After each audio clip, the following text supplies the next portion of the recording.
नमस्कार दोस्तों, स्वागत है आप सभी का हमारे चैनल पर।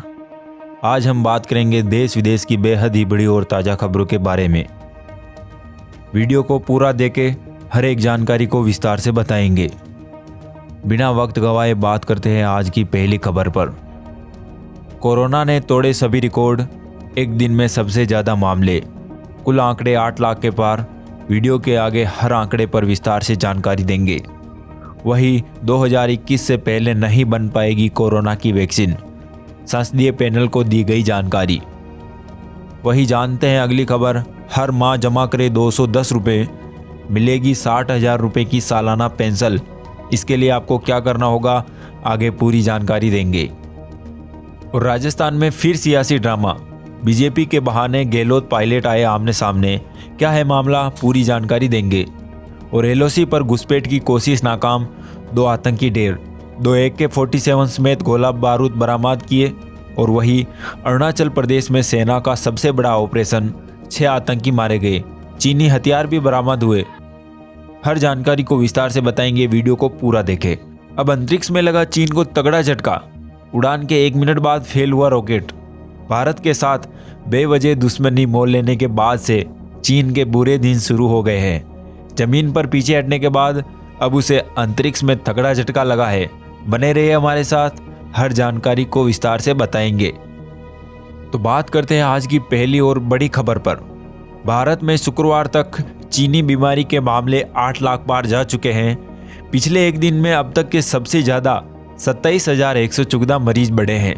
देश में कोरोना की कुल मरीजों की संख्या 8,20,916 हो गई है, जबकि इनमें से 22,123 लोगों की मौत हो चुकी है। पिछले 24 घंटे में कोरोना संक्रमण से 519 मरीजों की मौत हुई है, जबकि 19,870 लोग स्वस्थ हुए हैं। एक दिन में 6,725 एक्टिव मरीज बढ़े हैं। देश में अभी कोरोना के एक्टिव मरीजों की संख्या 2,83,407 है और 5,15,385 लोग संक्रमण से रिकवर हो चुके हैं। भारत में अब तक कोरोना से 22,123 मौतें हो चुकी है। और वहीं मुंबई में शुक्रवार को कोरोना वायरस के 1,354 नए मामले सामने आने के बाद संक्रमितों की कुल संख्या 90,000 से अधिक हो गई है। अब कोरोना वायरस संक्रमितों की कुल संख्या 90,149 हुई है। इसके अलावा 73 और रोगियों की मौत के बाद मृतकों की संख्या 5,202 तक पहुंच गई है। पिछले 24 घंटे में छत्तीसगढ़ में 140 और लोगों की कोरोना वायरस संक्रमण की पुष्टि हुई है। राज्य में इस वायरस से संक्रमित हुए लोगों की संख्या बढ़कर 3,806 हो गई है। वहीं बिहार में पिछले एक दिन में कोविड-19 से 2 लोगों की और मौत के बाद राज्य में अब तक संक्रमण से मरने वालों की संख्या 111 हो चुकी है, जबकि संक्रमण के 352 नए मामलों के साथ कुल संख्या 14,330 हो गई है। और झारखंड में शुक्रवार को कोरोना वायरस संक्रमण के कारण 250 नए मामले सामने आए हैं, जिन्हें मिलाकर राज्य में इस वायरस से संक्रमितों की कुल संख्या 3,518 हो गई है। वैश्विक महामारी कोरोना वायरस की वैक्सीन को लेकर कई तरह के दावे किए जा रहे हैं, लेकिन शुक्रवार को एक संसदीय पैनल के सामने पेश हुए अधिकारियों ने कहा है कि कोरोना वायरस का कोई टीका अगले साल से पहले तैयार नहीं होगा। संसदीय पैनल ने शुक्रवार को बताया कि कोविड-19 की दवाई अगले साल तक नहीं बनाई जा सकती है। बता दें कि विज्ञान और प्रौद्योगिकी, पर्यावरण और जलवायु परिवर्तन संबंधी संसदीय स्थायी समिति की एक बैठक शुक्रवार को आयोजित की गई थी, जिसमें कोरोना वैक्सीन बनाने पर चर्चा की गई थी। इसमें वरिष्ठ कांग्रेस नेता जयराम रमेश की अध्यक्षता वाले पैनल में बैठक के लिए 6 अन्य सदस्य भी मौजूद थे। वही बात करते हैं अगली खबर पर। राजस्थान में सियासी ड्रामा फिर से शुरू हो गया है। सूबे के मुख्यमंत्री अशोक गहलोत और पुलिस ने आरोप लगाया कि राज्य में सरकार गिराने की साजिश चल रही है। अशोक गहलोत ने आरोप जड़ा कि बीजेपी उनकी सरकार को गिराने की साजिश कर रही है। उन्होंने कहा है कि दिल्ली में बैठे बीजेपी के केंद्रीय नेता कोरोना संकट काल में भी साजिश रच रहे हैं। गहलोत सरकार गिराने की साजिश में स्पेशल ऑपरेशन ग्रुप ने भारतीय जनता पार्टी के 2 नेताओं को गिरफ्तार किया है। इन पर कांग्रेस के विधायकों को प्रलोभन देने का भी आरोप है। वहीं बीजेपी के बहाने राजस्थान के उप मुख्यमंत्री सचिन पायलट और मुख्यमंत्री अशोक गहलोत आमने सामने आ गए हैं। राजस्थान के मुख्यमंत्री अशोक गहलोत ने अपनी सरकार गिराने की साजिश का खुलासा करने का दावा दिया है। सीएम अशोक गहलोत ने कहा है कि जब एक बार मुख्यमंत्री बन गया तो बाकी लोगों को शांत हो जाना चाहिए और काम करना चाहिए। गहलोत का इशारा पायलट की तरफ था। माना जा रहा है कि इस कार्रवाई के जरिए अशोक गहलोत सचिन पायलट को प्रदेश अध्यक्ष और उप मुख्यमंत्री पद से हटाने का दबाव भी आला कमान पर बना सकते हैं। इसके चलते राजस्थान की राजनीति में बवाल मचा हुआ है। अशोक गहलोत और सचिन पायलट के बयान दर्ज करेगी। इससे पहले 10 जुलाई को स्पेशल ऑपरेशन ग्रुप ने ये खुलासा करते हुए मुकदमा दर्ज किया कि ब्यावर के रहने वाले बीजेपी के एक स्थानीय नेता भरत मल्लानी और उदयपुर के क्षत्रिय महासभा के उपाध्यक्ष अशोक सिंह ने 2 मोबाइल नंबरों से कांग्रेस के नेताओं से संपर्क करने की कोशिश की। वहीं बीजेपी के 2 नेताओं को गिरफ्तार करने के बाद एसओजी अब राजस्थान के मुख्यमंत्री अशोक गहलोत और उप मुख्यमंत्री सचिन पायलट का भी बयान दर्ज करेगी। इसके लिए एसओजी ने गहलोत और पायलट से समय भी मांगा है। उधर बीजेपी का आरोप है कि यह कांग्रेस का अंदरूनी झगड़ा है। मुख्यमंत्री अशोक गहलोत और उप मुख्यमंत्री सचिन पायलट में झगड़ा चल रहा है, जिसकी वजह से जबरदस्ती लोग बीजेपी को घसीट रहे हैं। तो दोस्तों, इसके बारे में आपकी क्या राय है, कमेंट करके हमें ज़रूर बताएं। वही बढ़ते हैं अगली खबर पर। जम्मू कश्मीर में घुसपैठ की कोशिश नाकाम हो गई है। एलओसी पार से घुसपैठ कर रहे 2 आतंकवादियों को सुरक्षा बलों ने मार गिराया है। आतंकियों के पास AK-47 और गोला बारूद सामान बरामद हुए। एलओसी के पास बारामूला के नौगाम सेक्टर में संदिग्ध गतिविधि दिखी थी। इसके बाद सुरक्षा बलों से हुई झड़प में दोनों आतंकवादी मारे गए। बता दें कि संदिग्ध मूवमेंट का पता चलने पर सेना ने तेजी से सर्च अभियान जारी किया था। परिणाम स्वरूप 2 आतंकवादियों का सफाया हो गया है। आतंकवादियों के पास AK-47 और भारी मात्रा में गोला बारूद भी बरामद किया है। सेना के एक अधिकारी ने कहा है कि पाकिस्तान इस तरफ आतंकवादियों को धकेलने के लिए लगातार बेताब है, क्योंकि इस साल पाकिस्तान प्रायोजित सैकड़ों आतंकवादी कश्मीर घाटी में मारे गए हैं और उनकी ताकत कमज़ोर की गई है। लेकिन एलओसी पर पेट्रोलिंग के साथ सभी इलाके हाई अलर्ट पर है और उनका प्रयास विफल कर रहे हैं। और वहीं दूसरी तरफ अरुणाचल प्रदेश के खोंसा इलाके में शनिवार की सुबह सेना ने आतंकवादियों के खिलाफ बड़ा ऑपरेशन चलाया है। यहाँ तिरप जिले में 6 आतंकी सेना ने मार गिराए हैं। ये सारे आतंकी नगा उग्रवादी संगठन के सदस्य थे। मारे गए इन आतंकवादियों के पास चीन में बने हथियार भी बरामद किए गए हैं।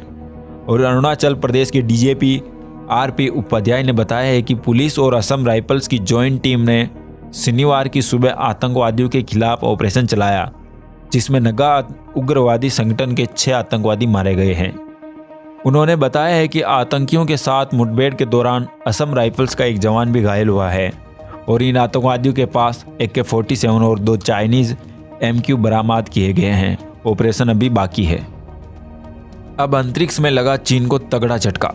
उड़ान के 1 मिनट बाद फेल हुआ रॉकेट।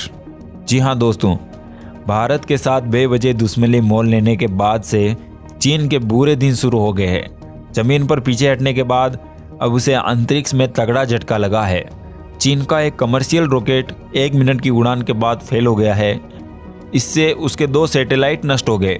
एक सैटेलाइट वीडियो शेयरिंग साइट के लिए था और दूसरा नेविगेशन सिस्टम के लिए बनाया गया था। इस घटना से चीन को एक ही झटके में करोड़ों का नुकसान हुआ है। वही बात करते हैं अगली खबर पर। अटल पेंशन योजना या APY केंद्र सरकार द्वारा संचालित पेंशन योजना है जो सभी नागरिकों के लिए खुली है।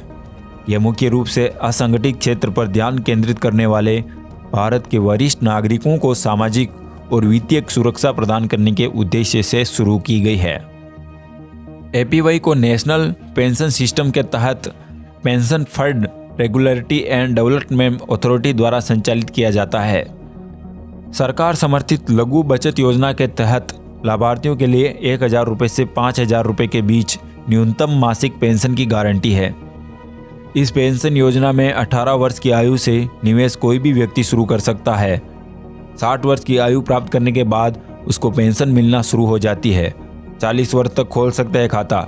APY योजना पर बोलते हुए सेबी पंजीकृत कर और निवेश विशेषज्ञ मणिकरण सिंघन ने कहा है कि अटल पेंशन योजना में एक निवेशक 18 से 40 वर्ष तक की आयु में खाता खोल सकता है और 8 साल की उम्र तक एपीपी खाते में निवेश जारी रख सकता है। 60 साल के बाद निवेशक मासिक पेंशन योजना के पात्र हो जाता है, जो 1000 से 5000 रुपये तक की होती है। वही बात करते हैं अगली खबर पर।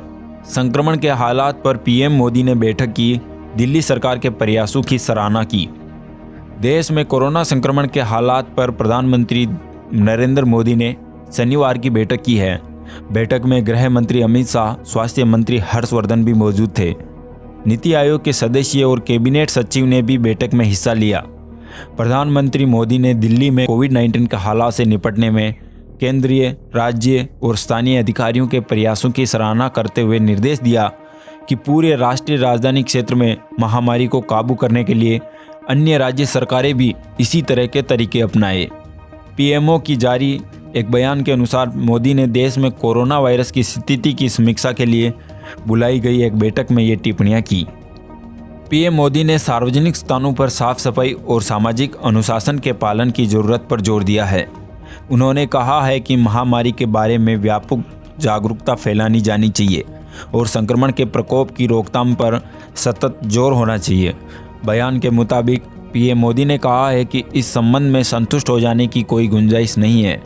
पीएम मोदी ने यह निर्देश दिया है कि अधिक संक्रमण दर वाले सभी राज्य स्थानों पर तत्काल राष्ट्रीय स्तर की निगरानी और दिशा निर्देशन की व्यवस्था होनी चाहिए।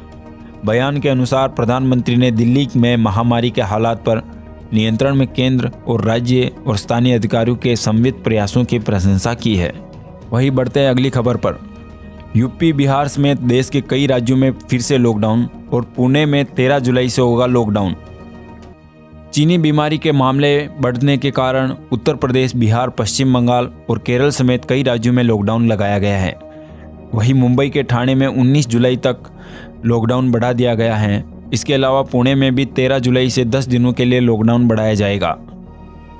संक्रमितों की बढ़ती संख्या के मद्देनज़र उत्तर प्रदेश में 50 घंटे से अधिक समय तक सख्त लॉकडाउन होने के बाद राज्य के अधिकांश शहरों में सड़क शनिवार सुबह से वीरान दिखाई दिए। तो दोस्तों, कैसा लगा वीडियो? अगर वीडियो अच्छा लगे तो लाइक कीजिए। अगर आप हमारे चैनल पर नए हो तो चैनल को सब्सक्राइब कीजिए और बेल आइकन को प्रेस कर दीजिए ताकि अगले नए वीडियो की नोटिफिकेशन आपको मिल जाए।